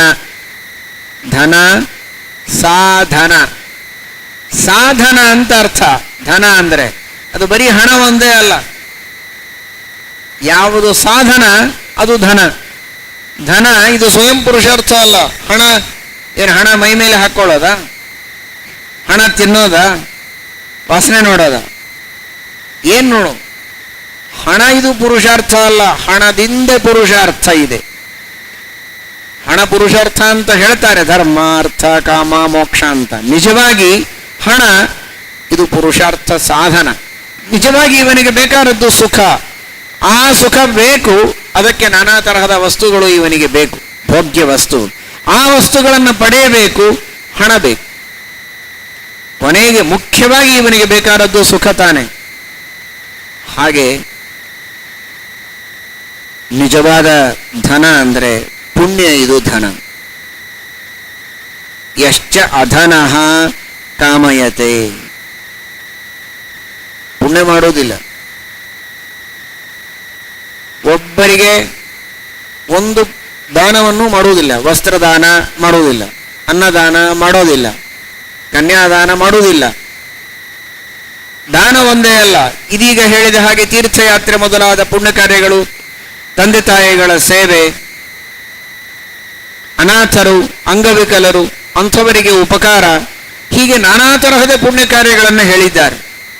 ಈ ಯಾವ ಪುಣ್ಯ ಕಾರ್ಯಗಳನ್ನು ಮಾಡುವುದಿಲ್ಲ. ಆದರೆ ಕಾಮಯತೆ ಅಧನಃ, ಸಾಧನ ಮಾಡುವುದಿಲ್ಲ, ಆದರೆ ಕಾಮಯತೆ ಫಲ ಮಾತ್ರ ಬೇಕು. ಯಾವಾಗಲೂ ತನಗೆ ಸುಖ ಇರಬೇಕು, ಯಾವಾಗಲೂ ತನಗೆ ಹೊಟ್ಟೆ ತುಂಬ ಊಟ, ಬಟ್ಟೆ, ಮನೆ ಎಲ್ಲವೂ ಇರಬೇಕು. ತಾನು ಮಾತ್ರ ಯಾವುದನ್ನು ದಾನ ಮಾಡುವುದಿಲ್ಲ, ಯಾವ ಪುಣ್ಯ ಕಾರ್ಯಗಳನ್ನು ಮಾಡೋದಿಲ್ಲ. ಅಂದರೆ ಜನ್ಮಾಂತರದಲ್ಲಿ ಮಾಡಿದ ಪುಣ್ಯ ಇದ್ದದ್ದಕ್ಕೆ ಈಗ ಏನೋ ತಕ್ಕ ಮಟ್ಟಿಗೆ ಇರುತ್ತದೆ. ಆದರೆ ಈಗ ಇವನು ಸಾಧನೆ ಮಾಡಿಲ್ಲ ಅಂದರೆ ಮತ್ತೆ ಜನ್ಮಾಂತರದಲ್ಲಿ ಇವನಿಗೆ ದೇವರು ಆ ಸುಖ ಕೊಡುವುದಿಲ್ಲ. ಎಷ್ಟು ಜನ ಅನ್ನಕ್ಕಿಲ್ಲದೆ ದರಿದ್ರರು ದುಃಖ ಪಡುತ್ತಾರೆ, ಬಟ್ಟೆ ಇಲ್ಲದೆ ಹರಕ ಬಟ್ಟೆ ಉಟ್ಟುಕೊಂಡು ಬೀದಿಯ ಮೇಲೆ ಬೀಳುತ್ತಾರೆ. ಇದೆಲ್ಲ ಏನು, ಯಾವುದರ ಫಲ ಇದು? ದೇವರು ಭಾಗ್ಯವನ್ನ ಕೊಟ್ಟಾಗಲೂ ಪುಣ್ಯ ಕಾರ್ಯವನ್ನ ಮಾಡಿಲ್ಲ. ಈಗ ಎಷ್ಟು ಬೇಕು ಅಂತ ಬಯಸಿದರೂ ಅದು ಸಿಗುವುದಿಲ್ಲ. ಆ ಆಶೆಯೇ ಇವನಿಗೊಂದು ದೊಡ್ಡ ಕಂಟಕವಾಗಿ, ಮುಳ್ಳಾಗಿ ಪರಿಣಾಮ ಆಗ್ತದೆ. ಅಧನಃ ಕಾಮಯತೆ, ಸುಖಕ್ಕೆ ಬೇಕಾದ ಸಾಧನೆಯನ್ನು ಮಾಡದೆ ಸುಖವನ್ನು ಬಯಸಿದರೆ ಹೀಗಾಗತ್ತೆ. ಯಶ್ಚಾಧನಃ ಕಾಮಯತೆ ಯಶ್ಚ ಕುಪ್ಯತಿ ಅನೀಶ್ವರ. ಸುಮ್ಮನೆ ಸಿಟ್ಟು ಮಾಡುತ್ತಾನೆ, ಸಾಮರ್ಥ್ಯ ಇಲ್ಲ, ಶಕ್ತಿ ಇಲ್ಲ. ಯಾರು ಸಿಟ್ಟು ಮಾಡಬೇಕು? ಸಿಟ್ಟು ಮಾಡಿ ತಾನು ಹೇಳಿದ ರೀತಿಯಲ್ಲಿ ಕಾರ್ಯವನ್ನ ಮಾಡದೇ ಇದ್ರೆ, ಅವನಿಗೆ ಶಾಸನ ಮಾಡುವ ಅಧಿಕಾರ ಇದ್ರೆ ಸಿಟ್ಟು ಮಾಡಬೇಕು. ಇಲ್ಲದ್ರೆ ಸುಮ್ಮನೆ ಸಿಟ್ಟು ಮಾಡಬಾರ್ದು. ಒಬ್ಬ ರಕ್ಷಣೆ ಮಾಡುವ ಅಧಿಕಾರಿ ಇದ್ದಾನೆ, ಪೊಲೀಸ್ ಇದ್ದಾನೆ. ಕಳ್ಳ ತಪ್ಪು ಮಾಡಿದ, ಜೋರಾಗಿ ಸಿಟ್ಟಿನಿಂದ 2 ಬಾರಿಸಿದರೆ ಇನ್ನೊಮ್ಮೆ ಅವನು ತಪ್ಪು ಮಾಡೋದಿಲ್ಲ. ಅವನನ್ನು ನೋಡಿ 4 ಜನ ನಾವು ತಪ್ಪು ಮಾಡಿದರೂ ಹೀಗೆ ಶಿಕ್ಷೆ ಆಗ್ತದೆ ಅಂತ ಭಯದಿಂದ ತಪ್ಪು ಮಾಡದೇ ಇರ್ತಾನೆ. ಅದು ಸಿಟ್ಟು ಸಾರ್ಥಕ. ಯಾಕೆ ಅಂದರೆ ಅವನಿಗೆ ಹೊಡೆಯುವ ಅಧಿಕಾರ ಕೊಟ್ಟಿದೆ ಸರ್ಕಾರ. ತಪ್ಪು ಮಾಡಿದವರಿಗೆ ನೀವು ಹೊಡೆಯಬಹುದು ಅಂತ. ಅವನು ಈಶ್ವರ. ಸಿಟ್ಟು ಮಾಡಿದ್ದಕ್ಕೆ 2 ಬಾರಿಸಿದ್ದಕ್ಕೆ ಅವನು ತಪ್ಪನ್ನು ತಿದ್ದಿಕೊಂಡ. ಇನ್ನುಳಿದವರು ಎಚ್ಚರಗೊಂಡಿದ್ದಾರೆ, ಸಾರ್ಥಕ ಆಯಿತು. ಅದು ಬಿಟ್ಟು ಸುಮ್ಮನೆ ಯಾರೋ ಎಲ್ಲಿಯೋ ಕಳ್ಳತನ ಮಾಡಿದ್ದಾರೆ, ಪೇಪರ್ ಓದಿದ, ಸಿಟ್ಟಿಗೆ ಬಂದು ಕೈಯಲ್ಲಿದ್ದ ಪದಾರ್ಥಗಳನ್ನೆಲ್ಲ ಒಗೆದು ಯಾರಿಗೋ ಹೊಡೆದು, ತನ್ನ ಎದುರಿಗೆ ಇದ್ದವರಿಗೆ ಹೊಡೆದು, ಏನ್ ಲಾಭ ಇವನು ಸಿಟ್ಟಿಗೆ ಬಂದರೆ? ಯಾರೋ ಎಲ್ಲಿಯೋ ಕಳ್ಳತನ ಮಾಡಿದ್ದಕ್ಕೆ ನೀನು ಸಿಟ್ಟಿಗೆ ಬಂದರೆ ಆಗೋದೇನಿದೆ? ಇದು ಬಿಟ್ಟುಬಿಡಿ. ಕಳ್ಳತನ ಮಾಡಿದ್ದಕ್ಕೆ ಸಿಟ್ಟು ಬಂದರೆ ಏನೋ ಒಂದು ಸ್ವಲ್ಪ ಅರ್ಥ ಇದೆ ಅಂತಾದರೂ ಅನುಭವದೋ ಏನೋ. ಕಳ್ಳತನ ಮಾಡಿದರೆ ನಮ್ಮವರಿಗೆ ಇಷ್ಟು ಸಿಟ್ಟು ಬರ್ತದೆ ಅಂತ ಮನೆಯೊಳಗಿದ್ದ ಜನ ನೋಡಿ ತಾವು ಕಳ್ಳತನ ಮಾಡೋದಾದರೂ ಬಿಟ್ಟಾರು ಅಂತ ಅನ್ಕೋಬಹುದು. ಆಟ ಆಡೋದನ್ನು ನೋಡ್ತಾ ಇರ್ತಾರೆ, ಯಾರದೋ ಮ್ಯಾಚ್ ನೋಡ್ತಾ ಇರ್ತಾರೆ, ಯಾರೋ ಸೋತ್ರ, ಯಾರೋ ಸುಮ್ಮನೆ ಸಿಟ್ಟಿಗೆ ಬರ್ತಾರೆ. ಏನು ಪ್ರಯೋಜನ ಸಿಟ್ಟಿಗೆ ಬಂದು? ಇವನ ರಕ್ತ ಹಾಳಾದದ್ದಷ್ಟೇ, ಇವನ ಸಾಧನೆ ಹಾಳಾಗಿ ಹೋಯಿತು, ಅಷ್ಟು ಪುಣ್ಯ ಹೋಯಿತು, ಅಷ್ಟು ತಪಸ್ಸು ಹಾಳಾಯಿತು. ಇರೋದೇ ಇಲ್ಲ ಪುಣ್ಯ ತಪಸ್ಸು, ಏನೋ ಅಲ್ಪ ಸ್ವಲ್ಪ ಗಳಿಸಿದ್ದು ಹಾಳಾಗಿ ಹೋಗ್ತು. ತಾನು ಯಾವ ಕಾರ್ಯದಲ್ಲಿ ಅಧಿಕಾರ ಪಡೆದಿಲ್ಲ, ಯಾರ ನಿಯಂತ್ರಣ ಮಾಡುವ ಶಕ್ತಿ ತನಗಿಲ್ಲ, ಅಧಿಕಾರವನ್ನು ಕೊಟ್ಟಿಲ್ಲ, ಅಂತಹ ವ್ಯಕ್ತಿಯನ್ನ ತಿದ್ದುವುದಕ್ಕೆ ತಾನು ಪ್ರಯತ್ನ ಮಾಡೋ ಹಾಗಿಲ್ಲ. ಸುಮ್ಮನೆ ಸಿಟ್ಟಿಗೆ ಬಂದು ಏನು ಉಪಯೋಗ? ದೇವರವನಿಗೆ ಒಳ್ಳೆ ಬುದ್ಧಿ ಕೊಡಲಿ ಇಂತಿಷ್ಟು ಪ್ರಾರ್ಥನೆ ಮಾಡಿ ಕೈ ಬಿಡೋದು ಅಷ್ಟೇ ಹೊರತು ಸುಮ್ಮನೆ ಸಿಟ್ಟಿಗೆ ಬರುವುದಲ್ಲ. ತನ್ನ ಮಗನನ್ನು ತಿದ್ದಬೇಕಾಗಿದೆ, ಸಿಟ್ಟಿಗೆ ಬಂದರೆ ಸಾರ್ಥಕ. ತನ್ನ ಶಿಷ್ಯನನ್ನು ತಿದ್ದಬೇಕು, ಸಿಟ್ಟಿಗೆ ಬಂದರೆ ಸಾರ್ಥಕ. ತನ್ನ ಪ್ರಜೆಗಳಿಗೆ ದಂಡ ಮಾಡಬೇಕು, ಅಧಿಕಾರಿ, ಶಾಸಕ, ಆರಕ್ಷಕ, ರಾಜ, ಸಾರ್ಥಕ. ಯಶ್ಚ ಕುಪ್ಯತ್ಯನೀಶ್ವರ. ತನಗೆ ಸಂಬಂಧವಿಲ್ಲದ, ಅಧಿಕಾರವಿಲ್ಲದ ವಿಷಯದ ಬಗ್ಗೆ ವಿನಾಕಾರಣವಾಗಿ ಕೋಪವನ್ನ ಮಾಡಿ ಸಾಧನೆಯನ್ನ ಹಾಳು ಮಾಡಿಕೊಳ್ಳಬಾರದು, ತನ್ನ ಪುಣ್ಯವನ್ನು ಕಳೆದುಕೊಳ್ಳಬಾರದು. ಇಷ್ಟರ ಮಟ್ಟಿಗೆ ಹೇಳಿದ್ದಾರೆ. ಯಾರನ್ನು ತಿದ್ದುವ ಸಾಧ್ಯತೆ ಇದೆ ಅಂಥವರನ್ನು ಎಷ್ಟು ತಿದ್ದಬೇಕೋ, ಎಷ್ಟು ದಂಡ ಮಾಡಬೇಕೋ ಅಷ್ಟು ಮಾತ್ರ ಮಾಡಬೇಕು, ಹೆಚ್ಚಿಗೆ ಮಾಡಬಾರದು. ಎಷ್ಟು ಸಿಟ್ಟಿಗೆ ಬರಬೇಕೋ ಅಷ್ಟು ಮಾತ್ರ. ಕೆಲವೊಮ್ಮೆ ಸಿಟ್ಟಿಗೆ ಬರೋ ಅವಶ್ಯಕತೆ ಇಲ್ಲ, ಸಿಟ್ಟು ತೋರಿಸಿದರೂ ಸಾಕು. ಅವನನ್ನು ತಿದ್ದುವುದಕ್ಕೆ ಎಷ್ಟು ಬೇಕೋ ಅಷ್ಟು ಮಾತ್ರ ಮಾಡಬೇಕೇ ಹೊರತು ತಾನು ತನ್ನ ಪುಣ್ಯವನ್ನು, ತಪಸ್ಸನ್ನು ಹಾಳು ಮಾಡಿಕೊಳ್ಳಬಾರದು. ಮಾಡಿಕೊಂಡ್ರೆ ಅದು ದೊಡ್ಡದಾದಂತಹ ಆಧ್ಯಾತ್ಮಿಕವಾದ ತಪಸ್ಸಿನ ಹಾನಿ ಮಾತ್ರ ಅಲ್ಲ, ಅವನು ತನ್ನ ಆರೋಗ್ಯವನ್ನು ಹಾಳು ಮಾಡಿಕೊಳ್ತಾನೆ. ಜೀವನದಲ್ಲಿ ಅದು ಅವನಿಗೆ ದೊಡ್ಡ ಕಂಟಕವಾಗ್ತದೆ ಅಂತಾರೆ. ಯಶ್ಚಾಧನ ಕಾಮಯತೆ ಯಶ್ಚ ಕುಪ್ಯತ್ಯನೀಶ್ವರ.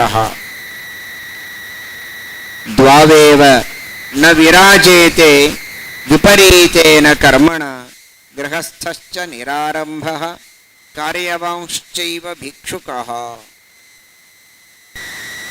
ಯಾವ ವ್ಯಕ್ತಿ ಗೃಹಸ್ಥ ಅನೇಕ ಕಾರ್ಯಗಳನ್ನು ಮಾಡಬೇಕು, ಯಜ್ಞಯಾಗಾದಿಗಳನ್ನು ಮಾಡಬೇಕು, ಅತಿಥಿ ಸತ್ಕಾರಾದಿಗಳನ್ನು ಮಾಡಬೇಕು, ಹೊಲ ಮನೆ ಎಲ್ಲ ಚೆನ್ನಾಗಿ ನೋಡಿಕೊಳ್ಳಬೇಕು, ಅದರಿಂದ ಬಂದ ಲಾಭವನ್ನು ತಾನು, ತನ್ನ ಕುಟುಂಬದವರು, ಇಷ್ಟಮಿತ್ರರು, ಬಂಧು ಬಾಂಧವರು, ಸಜ್ಜನರು, ಕಷ್ಟದಲ್ಲಿದ್ದವರು, ದರಿದ್ರರು, ಅವರ ಉಪಕಾರಕ್ಕೆ ಆ ಪವಿತ್ರವಾದ ಸಂಪತ್ತನ್ನು ನ್ಯಾಯದಿಂದ ಗಳಿಸಿದ್ದನ್ನು ಉಪಯೋಗಿಸಬೇಕು. ಶ್ರೀಮದ್ ಆಚಾರ್ಯರು ಹೇಳುತ್ತಾರೆ ಏಕಾದಶ ಸ್ಕಂದ ಭಾಗವತ ತಾತ್ಪರ್ಯದಲ್ಲಿ, ಸಜ್ಜನಾರ್ಥೇನು ಮನ್ಯೇತ ಐಹಿಕೀಂ ವೃದ್ಧಿಮಾತ್ಮನಃ. ಸಜ್ಜನರ ಉಪಯೋಗಕ್ಕಾಗಿ ತನ್ನ ಸಂಪತ್ತು ಸಾರ್ಥಕವಾಗೋದಾದರೆ ಅವಶ್ಯವಾಗಿ ಸಂಪತ್ತನ್ನು ಬಯಸಬಹುದು, ತಪ್ಪಿಲ್ಲ. ನ್ಯಾಯದಿಂದ ಗಳಿಸಬೇಕು, ಅದರ ಉಪಯೋಗವನ್ನು ಸಜ್ಜನರಿಗಾಗಿ ಮಾಡಬೇಕು. ಯಾವುದೇ ತರಹದ ವೃದ್ಧಿ, ಅದು ಕೇವಲ ಹಣದ ದೃಷ್ಟಿಯಿಂದ ಅಲ್ಲ. ಹಣ, ಶಕ್ತಿ, ದೈಹಿಕ ಬಲ, ಒಳ್ಳೆ ಗಟ್ಟಿಯಾಗಿ ತಾನಿದ್ದು 4 ಜನರಿಗೆ ಸಹಾಯ ಮಾಡಬೇಕೆ ಸಾಧ್ಯವಾಗತ್ತೆ ಅಂದರೆ ಮಾಡಬಹುದು, ತಪ್ಪಿಲ್ಲ. ಸಜ್ಜನಾರ್ಥೇ ಅನುಮನ್ಯೇತ ಐಹಿಕೀಂ ವೃದ್ಧಿಮಾತ್ಮನಃ. ಗೃಹಸ್ಥನಾದ ವ್ಯಕ್ತಿ ತಾನು ಸಂಪದ್ಭರಿತನಾಗಿ ಧರ್ಮದಿಂದ ಸಂಪತ್ತನ್ನು ಸಂಪಾದಿಸಿ ಅದನ್ನು ಸಜ್ಜನರಿಗಾಗಿ ಉಪಯೋಗಿಸಬೇಕು. ಅನೇಕ ಯಜ್ಞಯಾಗಾದಿಗಳನ್ನು ಮಾಡಬೇಕು, ದಾನ ಧರ್ಮಗಳನ್ನು ಮಾಡಬೇಕು, ದಕ್ಷಿಣೆ ಕೊಡಬೇಕು, ಸಜ್ಜನರನ್ನು ಪೋಷಿಸಬೇಕು, ಸಾಕಬೇಕು, ಸಹಾಯ ಮಾಡಬೇಕು, ಸೇವೆ ಮಾಡಬೇಕು, ಎಲ್ಲವನ್ನೂ ಮಾಡಬೇಕು. ಆದರೆ ಅದನ್ನು ಮಾಡದಿದ್ದರೆ ಅದು ಗೃಹಸ್ಥನ ದೋಷ, ಅದು ಗೃಹಸ್ಥನಿಗೆ ಶೋಭೆಯಲ್ಲ. ಅತಿಥಿ ಅಭ್ಯಾಗತರ ಸತ್ಕಾರ ಇಲ್ಲ, ಬಂಧು ಬಾಂಧವರನ್ನು ನೋಡಿಕೊಳ್ಳೋದಿಲ್ಲ ಅಂದರೆ ಅದು ಅವನಿಗೆ ದೊಡ್ಡ ಕಲಂಕ. ಇನ್ನು ಭಿಕ್ಷುಕ, ಯತಿ, ಸನ್ಯಾಸಿಯಾದಂತಹ ವ್ಯಕ್ತಿ ಇದಕ್ಕೆ ವಿಪರೀತವಾಗಿರಬೇಕು. ತಾನು ತನ್ನ ಸಾಧನೆ, ಪಾಠ, ಪ್ರವಚನ, ಜಪ, ಪಾರಾಯಣ, ದೇವರ ಉಪಾಸನೆ ಇವುಗಳಲ್ಲಿರಬೇಕೇ ಹೊರತು ಇನ್ನಿತರ ಈ ಸಂಪತ್ತು, ಮನೆ, ಫಲ, ನಾನಾ ತರಹದ ಯಜ್ಞಯಾಗಾದಿಗಳು ಇವುಗಳು ಯಾವುದನ್ನೂ ಮಾಡುವಂತಿಲ್ಲ. ಗೃಹಸ್ಥನಾದ ವ್ಯಕ್ತಿ ಮಾಡಬೇಕಾದಂತಹ ಬಂಧು ಬಾಂಧವರ ಪೋಷಣೆಯನ್ನು ಮಾಡದೆ ಯಜ್ಞಯಾಗಾದಿಗಳನ್ನು ಮಾಡದಿದ್ದರೆ ಅದೂ ತಪ್ಪು. ಯತಿಯಾದವನು ತಾನು ಈ ಗೃಹ ಕರ್ಮಗಳಲ್ಲಿ ಆಸಕ್ತನಾದರೆ ಅದೂ ತಪ್ಪು. ಇವುಗಳು ಎರಡೂ ಇರಬಾರದು ಸಮಾಜದಲ್ಲಿ. ಗೃಹಸ್ಥಶ್ಚ ನಿರಾರಂಭ ಕಾರ್ಯವಾಂಶ್ಚೈವ ಭಿಕ್ಷುಕಃ. ಆದ್ದರಿಂದ ಇವುಗಳನ್ನು ಚೆನ್ನಾಗಿ ತಿಳಿದುಕೊಂಡು ಅದಕ್ಕೆ ತಕ್ಕಂತೆ ನಡೆಯಬೇಕು ಎಂಬುದಾಗಿ ತಿಳಿಸ್ತಾನೆ. ದ್ವಾವಿಮೌ ಪುರುಷೌ ರಾಜನ್ ಸ್ವರ್ಗಸ್ಯೋಪರಿ ತಿಷ್ಠತಃ ಪ್ರಭುಶ್ಚ ಕ್ಷಮಯಾಯುಕ್ತಃ ದರಿದ್ರಶ್ಚ ಪ್ರಧಾನವಾನ್. ಕ್ಷಮಾಗುಣ ಇದ್ದರೆ ದೊಡ್ಡವರಲ್ಲಿ, ದರಿದ್ರ ತಾನು ಎಷ್ಟೇ ದಾರಿದ್ರ್ಯವಿದ್ದಾಗಲೂ ಇನ್ನೊಬ್ಬರಿಗೆ ದಾನ ಮಾಡ್ತಾ ಇದ್ರೆ ಇವರಿಬ್ಬರೂ ಸ್ವರ್ಗದೊಳಗಲ್ಲ ಸ್ವರ್ಗದ ಮೇಲಿರ್ತಾರೆ ಅಂತಾನೆ. ಅಂದರೆ ಇನ್ನೂ ಉತ್ತಮವಾದ ಲೋಕವನ್ನು ಹೊಂದುತ್ತಾರೆ, ಸ್ವರ್ಗವನ್ನು ಹೊಂದುತ್ತಾರೆ ಎನ್ನುವುದಂತೂ ನಿಶ್ಚಿತವೇ ಅಂತ. ಇದೇ ಮಾತನ್ನು ಶ್ರೀಮದಾಚಾರ್ಯರು ಮಹಾಭಾರತ ತಾತ್ಪರ್ಯ ನಿರ್ಣಯದಲ್ಲಿ ಪಾಂಡವರ ಬಗ್ಗೆ, ದ್ರೌಪದಿಯ ಬಗ್ಗೆ ಹೇಳುತ್ತಾರೆ. ವಿದುರ ಅದೇ ಆಂತರ್ಯವನ್ನಿಟ್ಟುಕೊಂಡೇ ಈ ಪ್ರಸಂಗದಲ್ಲಿ ಧೃತರಾಷ್ಟ್ರನಿಗೆ ಹೇಳ್ತಾನೆ, ಪ್ರಭುಶ್ಚ ಕ್ಷಮಯಾಯುಕ್ತ. ಪ್ರಭು ಸಮರ್ಥ, ಶಕ್ತಿ ಇದೆ, ಪಾಂಡವರಿಗೆ ಸಾಮರ್ಥ್ಯ ಇದೆ. ಕೌರವರನ್ನ ನಾಶ ಮಾಡುವುದಕ್ಕೆ ಅವತ್ತೇ ಸಾಮರ್ಥ್ಯ ಇತ್ತು. ಒಬ್ಬ ಅರ್ಜುನ, ಒಬ್ಬ ಭೀಮನೇ ನಾಶ ಮಾಡಬಹುದಾಗಿತ್ತು, ಆದರೂ ಮಾಡಿಲ್ಲ. ಕ್ಷಮಾಗುಣವನ್ನು ತೋರಿದ್ದಾರೆ, ಸಹನೆ ಮಾಡಿಕೊಂಡಿದ್ದಾರೆ, ಅವರಿಗೆ ಭಾರೀ ಪುಣ್ಯ ಬಂದಿದೆ. ಎಷ್ಟು ಸಾಮರ್ಥ್ಯ ಇದೆ ಅಷ್ಟು ಪುಣ್ಯ ಜಾಸ್ತಿ. ಅಂದ್ರೆ ಉದಾಹರಣೆಗೆ ಹೇಳೋದಾದ್ರೆ, ಯಾರೋ ಎದುರಿಗಿದ್ದು ನಿಮ್ಮನ್ನು ಬೈತಾ ಇದ್ದಾರೆ, ಕ್ಷಮಾ ಮಾಡ್ತಾ ಇದ್ದೀರಿ, ಇಬ್ರು ಕೂತಿದ್ದಾರೆ, ಒಬ್ಬನಿಗೆ ಮಾತಾಡ್ಲಿಕ್ಕೆ ಬರೋದಿಲ್ಲ, ಅವನು ಸಹನೆ ಮಾಡಿಕೊಂಡಿದ್ದಾನೆ, ಚೆನ್ನಾಗಿ ಮಾತಿಗೆ ಮಾತು ಉತ್ತರ ಕೊಡ್ಲಿಕ್ಕೆ ಬರ್ತದೆ. ಒಂದು ಮಾತಾಡಿದ್ರೆ 10 ಮಾತಾಡ್ಲಿಕ್ಕೆ ಸಾಮರ್ಥ್ಯ ಇದೆ, ಅಷ್ಟು ಗೊತ್ತಿದೆ ಇವರಿಗೆ. ಆದರೂ ಸಹಿಸಿಕೊಂಡಿದ್ದಾನೆ. ಮಾತಾಡ್ಲಿಕ್ಕೆ ಬಂದರೂ ಸಹನೆ ಮಾಡಿಕೊಂಡು ಕೂತಿದ್ದಾನಲ್ಲ, ಇವನಿಗೆ ಪುಣ್ಯ ಜಾಸ್ತಿ. ಮಾತಾಡ್ಲಿಕ್ಕೆ ಬರೋದಿಲ್ಲ, ಸುಮ್ಮನೆ ಕೂತಾನೆ, ಅವನಿಗೆ ಬಹಳ ಅಲ್ಪ ಪುಣ್ಯ. ಪ್ರಭುಶ್ಚ ಕ್ಷಮಯ ಯುಕ್ತ. ಎದುರಿಗಿದ್ದಂತಹ ವ್ಯಕ್ತಿ ಒಂದು ಹೊಡೆದ್ರೆ 10 ಹೊಡಿಲಿಕ್ಕೆ ಶಕ್ತಿ ಇದೆ, ಅಂತಹ ಪೈಲ್ವಾನಿದ್ದಾನೆ. ಆದರೂ ಹೊಡೆದ್ರೆ ಸುಮ್ಮನೆ ಹೊಡೆಸಿಕೊಂಡು ಕೂತಿದ್ದಾನೆ, ಯಾವುದೋ ಒಂದು ನಿಯಮಕ್ಕೆ ಬದ್ಧನಾಗಿ. ಅವರು ದೊಡ್ಡವರು ಆಗಲಿ, ಸುಮ್ಮನೆ ಇರೋಣ. ಆ ಕ್ಷಮಾ ಗುಣಕ್ಕೆ ಬಹಳ ಮಹತ್ವ ಇದೆ. ಪ್ರಭುಶ್ಚ ಕ್ಷಮಯ ಯುಕ್ತ. ಅದು ಯಾವುದೇ ರೀತಿಯಿಂದ ಇರಬಹುದು.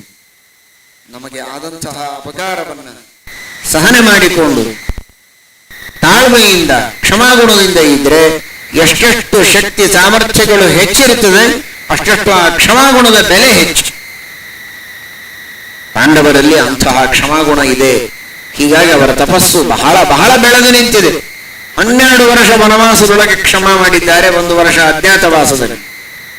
ಜೂಜಾಟದ ಪ್ರಸಂಗದಲ್ಲಿ ದ್ರೌಪದಿಯ ವಸ್ತ್ರಾಪಹರಣ ನಡೆದಾಗ ಕ್ಷಮಾ ಮಾಡಿದ್ದಾರೆ. ಇದಕ್ಕಿಂತ ಹೆಚ್ಚಿನ್ನೇನು ಬೇಕು? ಅಂತಹ ಶಾಂತಿ ನಿನ್ನೆ ಬಂದಿದೆ.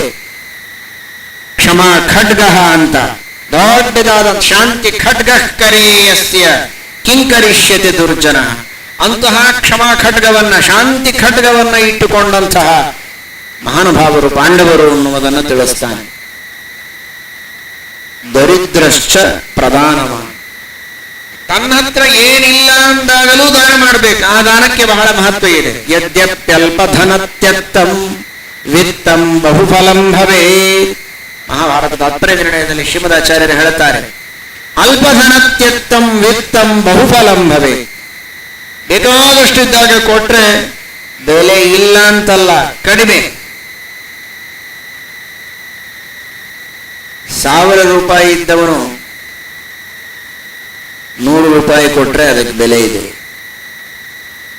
10,000 ರೂಪಾಯಿ ಇದ್ದವನು 100 ರೂಪಾಯಿ ಕೊಟ್ರೆ ಅದಕ್ಕೆ ಬಹಳ ಬೆಲೆ ಇಲ್ಲ. ಅವನು 1000 ಕೊಟ್ರೆ ಅದಕ್ಕೆ ಬೆಲೆ ಇದೆ. 100 ಇದ್ದವನು 100 ಕೊಟ್ರಂತೂ ಅದಕ್ಕೆ ಕಿಮ್ಮತ್ತೇ ಇಲ್ಲ.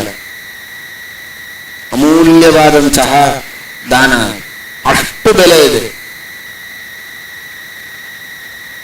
ಆ ರೀತಿ ಮಾಡಬೇಕು ಮಾಡಬಾರದು ಆ ವಿಷಯ ಬೇರೆ. ತನಗಾಗಿ ಇಟ್ಟುಕೊಂಡು ದಾನ ಮಾಡಬೇಕು, ಸರ್ವಸ್ವ ದಾನ ಮಾಡಬಾರದು, ಈ ವಿಷಯ ಬೇರೆ. ಆದರೆ ತನ್ನಲ್ಲಿ ಧನ ಕಡಿಮೆ ಇದ್ದಾಗಲೂ ದಾನ ಮಾಡ್ತಾರಲ್ಲ, ಆ ದಾನದಿಂದ ಬರೋ ಪುಣ್ಯ ಬಹಳ.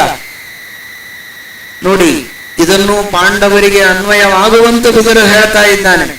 ವನವಾಸದೊಳಗೆ ಏನಿತ್ತು? ನಾರು ಬಟ್ಟೆ ಉಟ್ಟುಕೊಂಡು ಎಲ್ಲ ಬಿಟ್ಟು ಹೋಗಿದ್ದಾರೆ ವನವಾಸಕ್ಕೆ. ಯಾವುದೇ ತರಹದ ವೇಷಭೂಷಗಳಿಲ್ಲ, ಆಭರಣಗಳಿಲ್ಲ, ಸಂಪತ್ತಿಲ್ಲ, ಕೋಶ ಇಲ್ಲ, ಎಲ್ಲವನ್ನೂ ಪರಿತ್ಯಾಗ ಮಾಡಿ ವನವಾಸಕ್ಕೆ ಹೋದವರು. ಆದರೆ ವನವಾಸದಲ್ಲಿ ಎಷ್ಟು ಜನರಿಗೆ ಅನ್ನದಾನ ಮಾಡಿದ್ದಾರೆ? 88,000 ಮುನಿಗಳು, ಸಾವಿರಾರು ಯತಿಗಳು ಆಗಿನ ಕಾಲಕ್ಕೆ. ಇದಲ್ಲದೆ ಬೇರೆ ಜನ, ಅಂಥವರನ್ನೆಲ್ಲ ವನವಾಸದಲ್ಲಿ ಸಾಕಿದ್ದಾರೆ. ಅಷ್ಟು ಜನರಿಗೆ ನಿತ್ಯ ಅನ್ನದಾನ, 1 ದಿವಸ ಅಲ್ಲ, 2 ದಿವಸ ಅಲ್ಲ, 12 ವರ್ಷಗಳವರೆಗೆ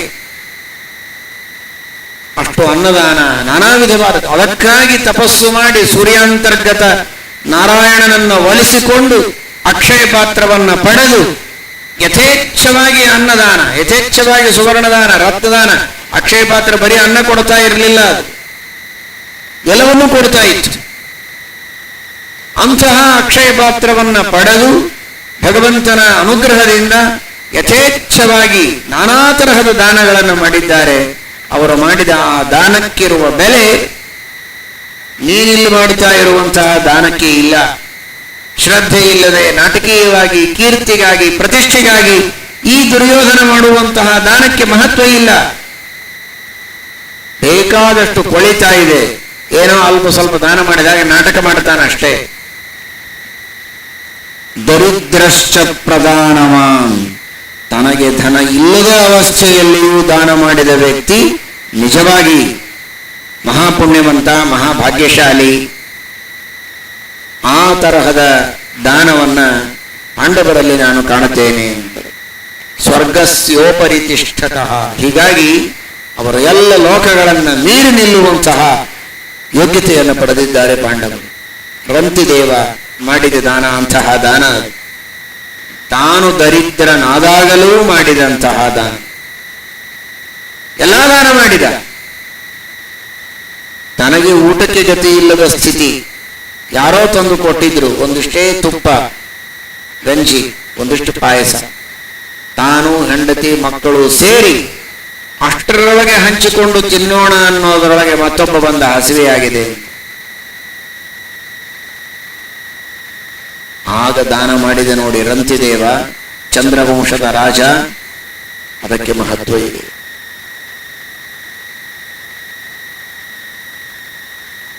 ಅದರಲ್ಲಿ ಅರ್ಧ ಕೊಟ್ಟ, ಮತ್ತೊಬ್ಬ ಬಂದ, ಮತ್ತೆ ಅರ್ಧ ಕೊಟ್ಟ. ಕೊನೆಗೆ ನೀರೊಂದೇ ಉಳಿದಿತ್ತು.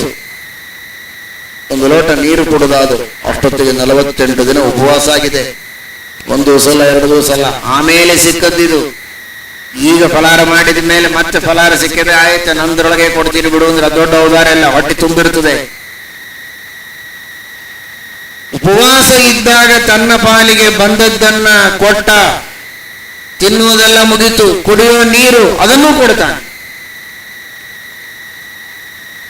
ಅವರು ಬಂದವರು ಬೇರೆ ಯಾರಲ್ಲ, ಅತಿಥಿಗಳು, ದೇವತೆಗಳೇ ಪರೀಕ್ಷೆಗಾಗಿ ಬಂದಿರ್ತಾರೆ. ಇವನಿಗೆ ಅನುಗ್ರಹವನ್ನು ಮಾಡುತ್ತಾರೆ. ಶ್ರೀಮದ್ ಭಾಗವತದ ನವಮಸ್ಕಂದದಲ್ಲಿ ಬರ್ತದೆ ಕಥೆ. ನಕಾಮಯೇಹಂ ಗತಿಮೀಶ್ವರಾಣಾಂ ಯೋಗರ್ಧಿ ಲಬ್ಧಾಂ ಅಪುನರ್ಭವಂಚ. ಯಾವ ತರಹದ ರಾಜ್ಯ, ಮೋಕ್ಷ ಏನು ಬೇಡ.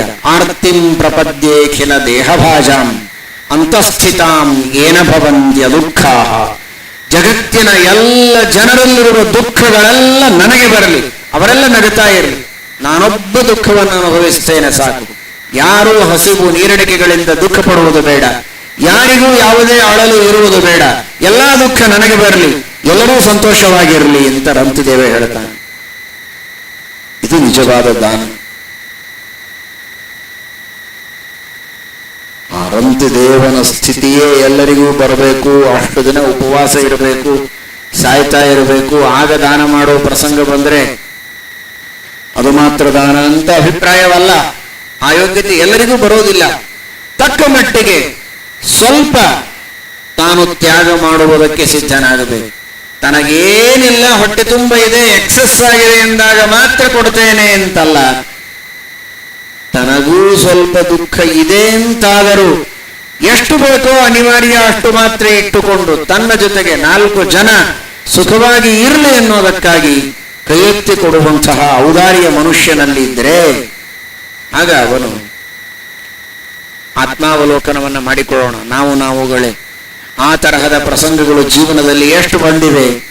ನನಗೂ ಸ್ವಲ್ಪ ಕಡಿಮೆ ಇದೆ ಅಂತಾದರೂ ಹೇಗೋ ಅಡ್ಜಸ್ಟ್ ಮಾಡಿಕೊಂಡು ಇನ್ನೊಬ್ಬರಿಗೆ ಕೊಡುವ ಪ್ರಯತ್ನ ಎಂದಾದರೂ ನಾನು ಮಾಡಿದ್ದೇನಾ, ಮಾಡಿಲ್ವಾ?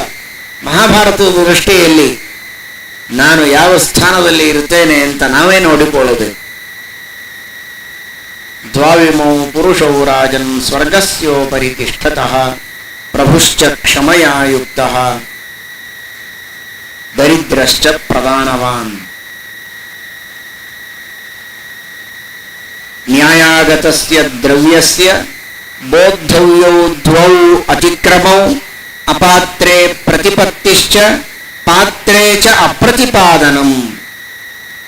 ನ್ಯಾಯದಿಂದ ಸಂಪಾದನೆ ಮಾಡಿರುವ ದುಡ್ಡಾಗಿರಬಹುದು, ಆದರೆ ಆ ದುಡ್ಡಿನ ವಿನಿಯೋಗ ಸರಿಯಾಗಿ ಆಗಬೇಕು, ಅದರ ಅತಿಕ್ರಮಣ ಆಗಬಾರದು. 2 ರೀತಿ ಮಾಡಿದರೆ ಅದು ದೊಡ್ಡ ಅತಿಕ್ರಮ. ಒಂದು, ಅಯೋಗ್ಯರಿಗೆ ದಾನ ಮಾಡೋದು, ಯೋಗ್ಯರಿಗೆ ದಾನ ಮಾಡದೇ ಇರೋದು ಇನ್ನೊಂದು.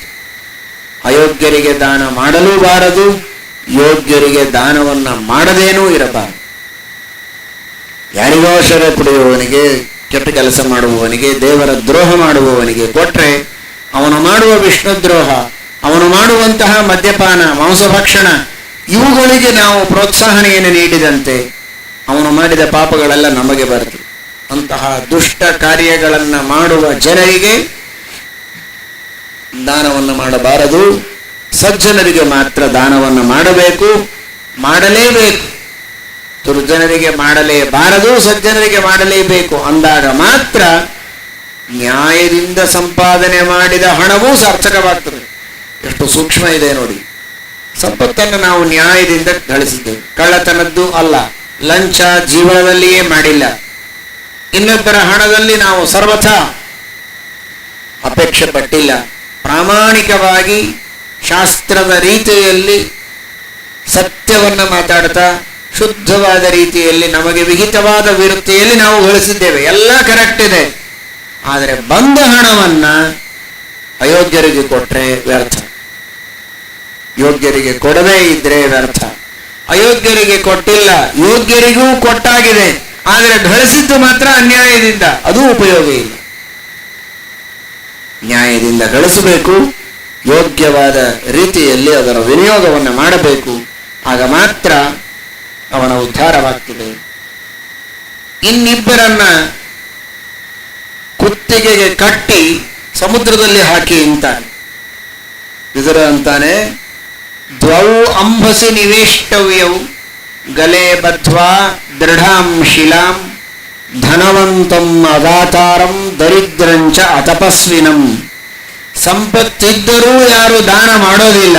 ಮತ್ತೆ ಯಾರನ್ನಾದರೂ ಸಮುದ್ರದಲ್ಲಿ ಹಾಕ್ಲಿಕ್ಕೆ ಹೋಗಬೇಡಿ, ಮಹಾಭಾರತ ಕೇಳಿ. ಹೇಳುವ ತಾತ್ಪರ್ಯ ಆ ರೀತಿ ಮಾಡುವುದು ತಪ್ಪು ಅನ್ನುವುದರಲ್ಲಿ ಮಹಾಭಾರತದ ತಾತ್ಪರ್ಯ ಇದೆ.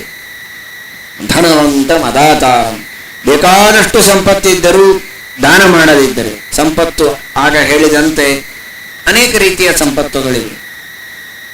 ಹಣವೊಂದು, ಧಾನ್ಯ ಸಂಪತ್ತು, ಜ್ಞಾನ ಸಂಪತ್ತು, ಬೇಕಾದಷ್ಟು ಸಂಪತ್ತುಗಳಿವೆ. ತನ್ನಲ್ಲಿ ಜ್ಞಾನ ಇದ್ದರೆ 4 ಜನರಿಗೆ ಜ್ಞಾನವನ್ನು ನೀಡಬೇಕು. ಅನೇಕ ಹೊಸ ಹೊಸ ಆಲೋಚನೆಗಳು, ವಿಚಾರಗಳು ತನಗೆ ಗೊತ್ತಿದ್ದರೆ 4 ಜನರಿಗೆ ಜೀವನದಲ್ಲಿ ಮಾರ್ಗದರ್ಶನ ಮಾಡಬೇಕು. ಹಣ ಇದ್ರೆ ಕೊಡಬೇಕು, ವಸ್ತ್ರ ಇದ್ರೆ ಕೊಡಬೇಕು, ಧಾನ್ಯವಿದ್ರೆ ನೀಡಬೇಕು. ಏನು ಧನ ದೇವರು ಕೊಟ್ಟಿದ್ದಾನೆ ಅದನ್ನ 4 ಜನರಿಗೆ ಕೊಡುವಂತಹ ಔದಾರ್ಯ ಇರಬೇಕು. ಧನ ಇದ್ರೂ ಕೊಡೋದಿಲ್ಲ ಅಂತಾನೆ. ದರಿದ್ರಂಚ ತಪಸ್ವಿನಂ, ದರಿದ್ರ ಅಂತಾದರೆ ವಿಶೇಷವಾಗಿ ತಪಸ್ಸನ್ನು ಮಾಡಬೇಕು. ಹಣ ಸಂಪಾದನೆ ಮಾಡುವುದಕ್ಕೆ, ಜ್ಞಾನ ಸಂಪಾದನೆ ಮಾಡೋದಕ್ಕೆ, ತಾನು ಜೀವನದಲ್ಲಿ ಸುಖವಾಗಿರುವುದಕ್ಕೆ ದುಡಿಯಬೇಕು. ಆಧ್ಯಾತ್ಮಿಕವಾಗಿ ದೇವರ ಉಪಾಸನೆಯನ್ನು ಮಾಡಬೇಕು, ತಪಸ್ಸು ಮಾಡಬೇಕು. ತನಗಿರೋ ಕಷ್ಟವನ್ನು ದೇವರಿಗೆ ತಪಸ್ಸು ಅಂತ ಅರ್ಪಿಸಬೇಕು. ಅದನ್ನು ಮಾಡೋದಿಲ್ಲ ಅಂತಾದರೆ ಅಂತಹ ಇಬ್ಬರನ್ನು ಕೂಡ ಸಮುದ್ರಕ್ಕೆ ಎಸೆಯಬೇಕು. ತಾತ್ಪರ್ಯ ಆ ರೀತಿ ಮಾಡುವುದು ಸರಿಯಲ್ಲ ಅಂತ. ದ್ವಾವಿಮೌ ಪುರುಷ ವ್ಯಾಘ್ರ ಸೂರ್ಯಮಂಡಲ ಭೇದಿನೌ ಪರಿವ್ರಾಟ್ ಯೋಗಯುಕ್ತಶ್ಚ ರಣೇ ಚಾಭಿಮುಖೋ ಹತಃ. ರಣರಂಗದಲ್ಲಿ ತನ್ನ ಎಲ್ಲ ಶಕ್ತಿ ಪರಾಕ್ರಮಗಳನ್ನು ಉಪಯೋಗಿಸಿ ಹೋರಾಡಿ ಧರ್ಮದ ರಕ್ಷಣೆಗಾಗಿ, ಸ್ಥಾಪನೆಗಾಗಿ ಯಾರು ತನ್ನ ಪ್ರಾಣವನ್ನೇ ಬಿಡುತ್ತಾನೆ ಅವನು ಸೂರ್ಯಮಂಡಲ ಭೇದನ ಮಾಡಿ ಶ್ರೇಷ್ಠವಾದ ಸದ್ಗತಿಯನ್ನು ಹೊಂದುತ್ತಾನೆ, ಉತ್ತಮವಾದಂತಹ ಸ್ಥಾನವನ್ನು ಹೊಂದುತ್ತಾನೆ. ಅದರಂತೆ ಪರಿವ್ರಾಟ್ ಯೋಗಯುಕ್ತಶ್ಚ, ಮೋಕ್ಷದ ಉಪಾಯ, ಅಪರೋಕ್ಷ ಜ್ಞಾನದ ಉಪಾಯಗಳನ್ನು, ಶ್ರವಣ ಮನನ ನಿಧಿಧ್ಯಾಸನಗಳನ್ನು ನಿರಂತರವಾಗಿ ಮಾಡುವಂತಹ ಪರಿವ್ರಾಟ್ ಸನ್ಯಾಸಿಯಾದ ವ್ಯಕ್ತಿಯೋ ಅವನೂ ಕೂಡ ಸೂರ್ಯಮಂಡಲದ ಭೇದನವನ್ನು ಮಾಡಿ ಉತ್ತಮವಾದ ಗತಿಯನ್ನು ಹೊಂದುತ್ತಾನೆ. ಇಬ್ಬರು, ಒಬ್ಬ ಸರ್ವಸಂಗ ಪರಿತ್ಯಾಗವನ್ನು ಮಾಡಿ ಭಗವಂತನಲ್ಲಿಯೇ ಮನಸ್ಸಿಟ್ಟು ಧ್ಯಾನ, ತಪಸ್ಸು, ಪಾಠ, ಪ್ರವಚನ, ಹರಿಸ್ಮರಣದಲ್ಲಿ ತೊಡಗುತ್ತಾನೆ ಅವ. ಇನ್ನೊಬ್ಬ ಕ್ಷತ್ರಿಯ ಧರ್ಮಕ್ಕನುಗುಣವಾಗಿ ಹೋರಾಟ ಮಾಡಿ ಯುದ್ಧದಲ್ಲಿ ಸಾಧ್ಯವಾದರೆ ಗೆದ್ದು, ಇಲ್ಲ ಮೃತನಾದರೂ ಅಡ್ಡಿ ಇಲ್ಲ, ಆ ರಣರಂಗದಲ್ಲಿ ಮೃತನಾದ ವೀರ ಉತ್ತಮವಾದ ವೀರಸ್ವರ್ಗವನ್ನು ಹೊಂದಿ ಸದ್ಗತಿಯನ್ನು ಹೊಂದುತ್ತಾನೆ ಎಂಬುದಾಗಿ ವಿದುರ ತಿಳಿಸಿಕೊಡ್ತಾ ಇದ್ದಾನೆ. ನಮ್ಮ ಶಕ್ತಿಯನ್ನು ತಿಳಿದುಕೊಂಡು ಶಕ್ತಿಗೆ ತಕ್ಕಂತೆ ನ್ಯಾಯದಿಂದ ಸಂಪಾದನೆಯನ್ನು ಮಾಡಿ ಯೋಗ್ಯರಾದ ಸತ್ಪಾತ್ರರಿಗೆ ದಾನವನ್ನು ಮಾಡಬೇಕು. ವಿಹಿತವಾದ ಕರ್ಮಗಳ ಅನುಷ್ಠಾನವನ್ನು ಮಾಡಬೇಕು. ಅಂಧಾನುಕರಣೆಯನ್ನು ಮಾಡಬಾರದು.